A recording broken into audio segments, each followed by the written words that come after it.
জঙ্গিপুরে এবার মিমের থাবা। একটা সময় বাঘের থাবা আমরা শুনেছিলাম, এবার তৃণমূল থেকে মিমের থাবা। জঙ্গিপুরে মিমের থাবা। জঙ্গিপুরের জামুয়া এলাকা থেকে 300টি সংখ্যালঘু পরিবার টিএমসি থেকে, তৃণমূল কংগ্রেস থেকে AIMIM এ যোগ দিল। মিম নেতাদের অভিযোগ, সংখ্যালঘু সম্প্রদায়ের মানুষের কোনো উন্নয়ন করেনি রাজ্য সরকার, শুধুমাত্র তাদের ভোট ব্যাংক করে রাখা হয়েছে। জঙ্গিপুর বিধানসভার অন্তর্গত জামুয়ার অঞ্চলে 300টা পরিবার তৃণমূল কংগ্রেস ছেড়ে তারা মিম পার্টি জয়েনিং করলো।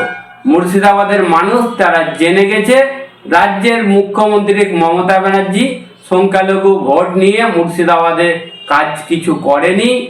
সংখ্যালঘু মানুষকে রাজ্যের মুখ্যমন্ত্রী মমতা ব্যানার্জি ঠকিয়েছে। মানুষ আজ বুঝতে শিখেছে। আর দলে দলে তৃণমূল কংগ্রেস ছেড়ে মুর্শিদাবাদে মানুষ আজ মিম পার্টি